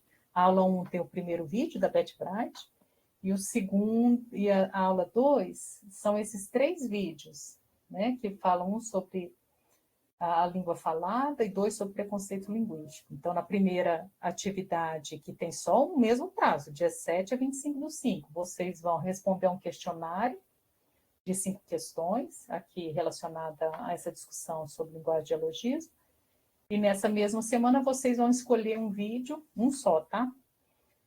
Vão ler o material, né? Vão ler sobre variação linguística, analisem o vídeo, né? Os vídeos são bem bacanas, e vão escrever 4 parágrafos sobre o tema que vocês escolherem, tá? Essa é a unidade 1. Então, o prazo de cumprimento da atividade, 17/5 a 25/5. A unidade 2, vocês visualizam também? A unidade 2 é sobre leitura. Esse é o vídeo que vai dizer sobre conversa em torno do livro. Vocês vão selecionar o livro e adotar um leitor. Tá? Nessa parte que não aparece disponível para você, elas estão disponíveis. Elas não aparecem para vocês? Não, nenhuma. Porque aqui já aparece como disponível para vocês, mas eu vou conferir, tá? Até o final do dia eu resolvo esses problemas com a tecnologia. A tecnologia nos prega peça. Então tenta visualizar aqui pela exposição, ter qualquer dúvida que você tiver. Então, a unidade 2, então a unidade 1 tem 2 atividades. A unidade 2 tem uma atividade, que é escolher adotar um leitor. E relatar essa experiência de leitura, né? É importante assistir ao vídeo, tá? Tem o texto de apoio, ler devia ser proibido, que é bem bacana, vale a pena assistir. E a unidade 3, ela é formada por 2 aulas, mas que estão separadas. Para mim, parece que se vocês estão vendo tudo, mas não estão, né? Então, a primeira aula, sobre textualidade, fatores de textualidade, que tem aqueles poemas que eu mencionei, subi a porta, fechei a escada, circuito fechado. E aqui é um questionário, tem o texto de apoio à moça tecelã.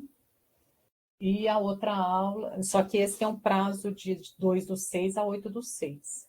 E gênero discursivo, 9/6 a 14/6. Então, só a primeira unidade que tem 2 atividades, tá? As demais tem só uma atividade. Aí eu coloquei aqui, eu vou mostrar aqui para vocês, que bonitinho. O texto da Conceição Evaristo narrado. Né? Está cansado de ler? Ouça o vídeo, né? Que é muito lindo. O conto, olha. Mas eu vou conferir aqui para vocês direitinho. Eu vou conferir o Moodle, tá? Enquanto vocês terminam as aulas, eu verifico tudo que foi apontado por vocês. Alguma dúvida em relação à disciplina? Querem perguntar alguma coisa? Querem sugerir alguma alteração? Lembrando que a unidade 1, como são 2 atividades, a nota final é a média das 2 atividades. As demais tem a nota prescrita aqui. Alguém perguntou sobre a prova? Não sei, deixa eu voltar lá, não lembro mais quem perguntou sobre a prova. Eu ainda não pensei a prova, tá? Eu vou conhecer vocês primeiro, ver como se dá o andamento da disciplina, mas a prova eu até estabeleci alguns critérios, mas são critérios gerais, né? Compreensão do conteúdo abordado no módulo, que a prova envolve tudo, de algum modo. Uso da norma padrão, coesão e coerência, né? Porque pode ser a escrita de um texto, e atendimento ao que for pontuado no enunciado, né? Então, mas eu ainda não pensei nessa formulação até conhecer melhor vocês. Tá? Mais alguma dúvida? Não sei se eu acompanhei tudo que estava escrito ali no chat. Bom, então acho que a gente encerra, né, para não tomar mais tempo no horário de almoço. É um prazer compartilhar esse tempo de aprendizado com vocês. É uma disciplina que eu estimo muito, né? E a tentativa é que ela não seja uma disciplina pesada, né? Que ela seja uma disciplina que os instigue a ser leitores, mais ainda, né? E que nos ajude nessa formação tão difícil de conquistar novos leitores, né? Novos escritores, né? Que eu acho que é um papel que precisamos e temos que cumprir enquanto mediadores de leitura. Um abraço a todos e bom sábado.